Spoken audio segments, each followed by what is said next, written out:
Pandemia letal na política da morte, assim eu chamei o trabalho que eu quero trazer para a contribuição nesse importante seminário.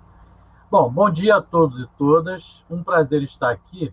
E o meu modo de agradecer a este convite vai ser um pouco inusual, pela via da memória, já que o seminário tem esse nome, ainda que associado à loucura. Fui convidado nominalmente por Ariadne, figura que me remete a março de 1974, 46 anos atrás, quase 47, quando entrei na PUC para cursar psicologia e ela já estava lá, agitando o diretório acadêmico Jackson de Figueiredo e o GEP, Grupo de Estudos em Psicologia. Bebeto, Aloysio, que depois mudou para a História, da Psicologia para a História, André Lima Barreto, que voltou para o Pará, Silvia Ramos de Souza e Marta Rezende Cardoso, que até acalmou. Por que lembro de tudo isso aqui? Por causa da Ariadne, claro, mas não só, não é apenas por um mote de história pessoal, e sim por razões políticas que faço isso. Éramos muito insubordinados. A PUC tinha, sob o comando de Haroldo Rodrigues, demitido Klaus Yolande, Luiz Alfredo Garcia Rosa, Roberto Oswaldo Cruz e até o Dr. Carlos Paz de Barros, mestre das antigas, de terno e gravata, homem de ciência, que se dedicava à teoria psicanalítica freudiana como Galileu aos astros. O que fizemos? Recontratamos Luiz Alfredo para dar cursos pagos por nós nas mesmas salas de aula em que ele dava aula antes de ser demitido. Era isso, quando entrei na PUC. E a Ariadne estava lá capitaneando a coisa toda. E hoje está aqui, provavelmente, fazendo a mesma coisa nesses tempos de pandemia e governo da morte. A pandemia, então, esse é uma introdução, assim, de modo de agradecimento e também de uma referência histórica de memória, né? Que tem a ver com meu laço com a Ariadne, que eu não vejo há muito tempo. A pandemia é a pandemia. Um real, no sentido lacaniano, que assola o mundo todo e não fica só no momento de um encontro traumático pontual. Ela se prolonga, se estende, vem em ondas, agora a segunda, né? Lacan comenta na lição de 7 de maio de 1969, do seu seminário, o filme Calcutá, de Louis Malle, que é do início de 1969, o mesmo ano. Para dizer o que é o real, diz que se vê no filme, aí é uma parte citada, né, assim, uma frase dele, uma grande quantidade de pessoas que morrem de fome. E acrescenta, é isso o real. É isso o real. Lá onde as pessoas morrem de fome, elas morrem de fome, nada falta. O que diria Lacan se morasse no Rio de Janeiro, onde milhares de jovens pretos e pobres moradores de favelas morrem não só de fome, mas de um tiro diariamente? Calcutá é aqui, radicalizado. No filme Amarelo, que Luiz Antônio acabou de citar no final da fala dele, eu encontrei alguns pontos de afinidade com o que ele trouxe, que eu também vi esse fim de semana, de Emicida. Quem não viu ainda, não deixe de ver. Tem uma passagem que quase passa despercebida, na qual ele diz: pele alva, pele alvo. Caramba, é uma troca de letra que produz um efeito poético filho da puta, desculpem-me a expressão, um pouco inusual no trabalho assim institucional. Mas a diferença entre alva e alvo, que só a língua portuguesa permite, e é um efeito poético muito caro aos psicanalistas, porque a troca de letra única reboliça todo o sentido por inteiro. Essa é a diferença, né, entre a pele alva e a pele alvo. Voltemos à pandemia. Ela é mundial, porque afeta todo o planeta. Nesse sentido, ela é um real, um fato bruto, que é o que ele é, e nada falta a ele para ser o que ele é. E esse real mudou radicalmente a vida da gente, no mundo inteiro, em todos os níveis, em todos os sentidos.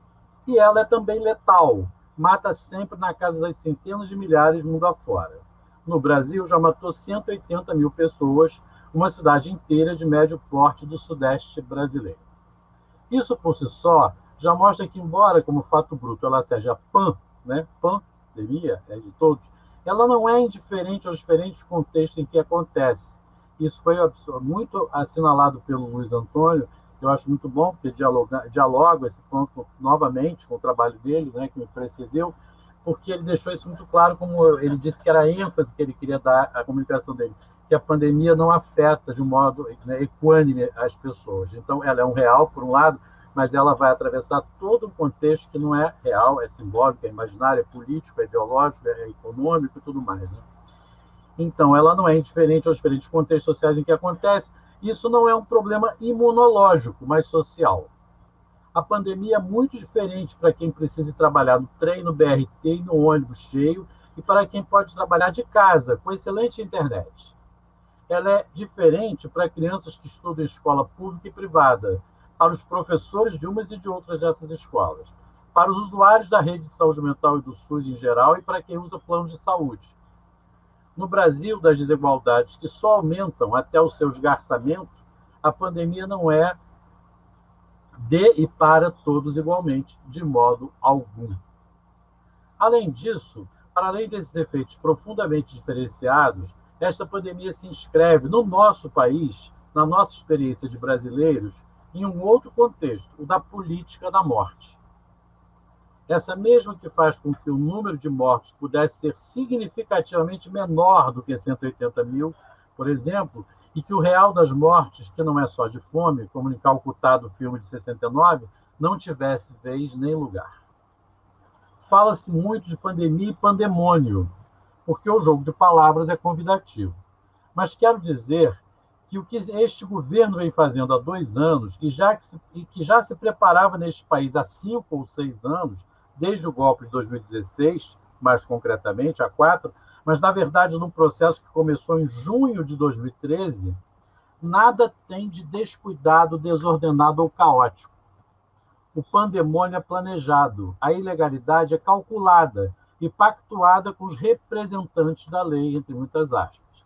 E a desestabilização generalizada da sociedade, até mesmo da economia, um desastre em todos os níveis que não parece tirar o sono dos governantes, é um projeto para instaurar um estado de fragmentação geral do país, a fim de instalar um poder ditador, tirânico, conservador, dando corpo estatal ao machismo, à misoginia, à homofobia, ao racismo, à aversão aos pobres, o assassinato da população considerada indesejável, a mercadorização de tudo, inclusive das crenças e da fé, mas numa estranha aliança da necropolítica, também mencionada pelo meu colega Luiz Antônio, que me antecedeu, enfim, uma estranha aliança da necropolítica com o neoliberalismo, que muitos têm chamado de necroliberalismo. Categorias que, pelo menos até agora, não eram afins. A economia neoliberal se desenvolve melhor, supõe-se, em ambientes liberais, como o nome está dizendo. Claro, e para isso a democracia burguesa, aparente, de fachada institucional e servil aos jogos de poder das elites, sempre foi bem mais conveniente do que o fascismo. Estou chamando de política da morte o que a Achille Mbembe já nos ensinou a chamar de necropolítica. Não existe, obviamente, nenhuma relação interna entre a política da morte e a pandemia do coronavírus, a Covid-19. Não há ligação de sentido entre elas, e seria religioso pensar que haveria, no sentido exato em que religião é religação, deriva de religare, né? Ligar o que não tem ligação, que é heteróclito. Mas a política da morte se aproveita até da Covid-19 para ampliar seu projeto de morte. Daí as declarações daquele que, se não é um infans, aquele que ainda não fala e é falado pelo adulto, é certamente um infalante, o presidente, né? Evidentemente. Quando diz, todo mundo vai morrer, então melhor não tentar impedir. Para que esse estardalhaço todo? Para que vacina? Coisa de maricas. Quer dizer, o Luiz Antônio falou do Foucault, né? Enfim, preservar vidas e deixar morrer, mas a gente assiste uma radicalização disso, não é deixar morrer, é fazer morrer, né? A frase era fazer viver, deixar morrer. Eu diria que hoje a gente está um passo além do que o Foucault apontou, né? É fazer viver e fazer morrer, não é deixar só morrer, né? Se aparentemente a pandemia veio atrapalhar os planos deste governo, ela na verdade o auxilia, já que infelizmente não o dizima. Trata-se de um projeto de eliminação dos indesejáveis, termo usado por Rubens Casara, ou da constituição do sujeito matável, categoria introduzida por Vera Malaguti Batista, 2 amigos e parceiros próximos de luta e autores importantes do nosso campo interdisciplinar. Crianças morrem brincando, porque os tiros estão cruzando o ar livremente em todas as direções, incentivados pelo governo. Mas a população gay, transexual e outras que não segue o padrão heteronormativo estão sendo também mais e mais atacadas e mortas.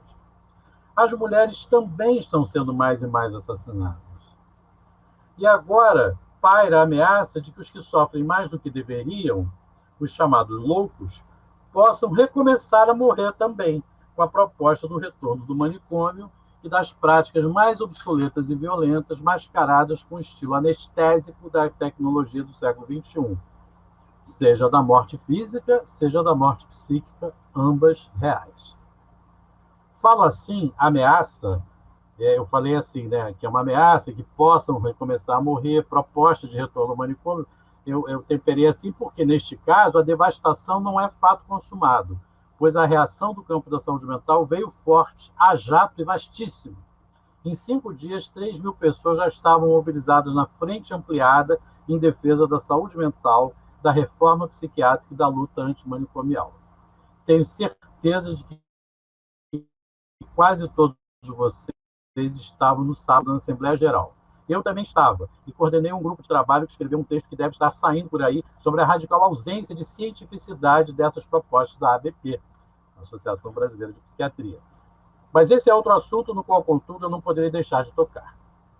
A ABP e as demais entidades médicas que apoiam ainda não se deram conta da emergência de um novo campo epistêmico e de praxis interdisciplinar chamado campo da saúde mental. Eles ainda não perceberam que surgiu uma coisa nova. Quer dizer, claro que perceberam, essa é a maneira de dizer. Que não é de modo algum o campo da prática psiquiátrica, e no qual o psiquiatra e a psiquiatria, não esta reducionista, organicista e pouco científica, que se apresenta associada ao poder do estado da morte, mas a boa psiquiatria, a psiquiatria crítica, que reconhece que não se pode tratar a loucura só com um dos dois lados da ciência designados por Karl Jaspers, as ciências da natureza e as ciências da cultura. Mas, enfim, mesmo a boa psiquiatria é um dos componentes discursivos do campo, entre outros, apenas um. A psiquiatria da morte nesse campo não tem vez. Voltando para concluir, a PBM, como proponho designar a Política Brasileira da Morte, PBM, vou fazer uma consideração freudiana. A política da morte não tem nada a ver com a pulsão de morte, conceito cujo primeiro centenário estamos comemorando neste ano. O texto Além do Princípio do Prazer foi publicado por Freud em dezembro de 1920. O tema na jornada de nossa escola, o Laço Analítico, Escola de Psicanálise, que será gratuita, online, e para o qual aproveito para convidar todos os presentes, e que teria sido no dia 12, sábado passado, mas adiamos para o dia 19, próximo sábado, por causa da Assembleia Geral da Frente Ampliada em Defesa da Saúde Mental, que é pela sua urgência política, né, que ocorreu anteontem, é justamente este, 100 anos depois do além. A morte em psicanálise é uma pulsão, o que significa que ela não se inscreve no campo biológico da vida, como seu limite natural, fim de tudo que é vivo. Ela está na origem e não no fim de nossa vida, como ponto originário e fundacional do sujeito, este que tanto falamos em nossas práticas. A pulsão de morte é o que nos marca como sujeitos de desejo e não de necessidade, como dizem os titãs na letra de Comida. A gente não quer só comida, quer comida, diversão e arte. A gente não quer só comida, quer saída para qualquer parte. E a letra termina com desejo, necessidade e vontade. A letra. Então, vou mencionar, vocês conhecem. E ela também que nos dá a possibilidade da loucura, a pulsão de morte, tanto no seu sofrimento como nas suas invenções. O fascismo não é o campo da pulsão de morte, que é criativa quando articulada com eros, a pulsão sexual. Claro que um governo como o que está aí, destruindo tudo no Brasil, planejadamente, não faz parte do campo natural, né? Não estou dizendo com isso que a pulsão de morte do campo, né, simbólico da linguagem, que, por exemplo, este nosso presidente seria do campo natural. E uma aberração como ele só existe na cultura. Não poderia jamais haver uma sociedade animal tão desastrosa, nem mesmo a sociedade dos vírus, como o corona. Pois está claro que eles fazem sociedade, o corona, né? E como fazem. mas é como câncer, a legião da cultura que o fascismo se instala e alastra, sempre se valendo do subdesenvolvimento discursivo, político, do que há de pior, não na natureza humana, que isso não existe exatamente, mas em formações históricas como a nossa, marcada pela violência do sequestro de negros de seu continente, escravização jamais abolida, gozo obsceno e desregulado da opulência de muito poucos, machismo e ódio às mulheres, disfarçado até mesmo de heterossexualidade, que é como sustentar esse nome no ódio à eteridade da mulher. A diversidade e a liberdade sexual, ódio ao negro, ao indígena e a todos os pobres, que seriam pobres por falta de mérito e capacidade, no cinismo chamado meritocracia e capacitismo. Concluindo. Bem, todo mundo sabe disso. Quero concluir com uma exortação. Precisamos criar modos de vencer o que nos massacra diariamente. A psicanálise, que ao longo da história muitas vezes se instalou nos espaços da elite, mas que também, desde seu início, foi altamente subversiva, é uma grande aliada e parceira nessa luta, e eu, em nome dos psicanalistas socialmente comprometidos e críticos, os Psicanalistas Unidos pela Democracia, que fizeram um grande evento ontem, lançando uma carta de princípios que eu peço depois a liberdade aos organizadores para pedir a divulgação dessa carta nas redes sociais de vocês, porque é muito importante para nós veicular essa carta, vou pedir isso depois, né? Ontem proclamamos que somos hoje majoritários, né? Convoco a todos para lutarmos juntos. Mais pulsão de morte mesclada com eros no combate à política da morte e do fascismo. Muito obrigado pela atenção de vocês. Obrigada.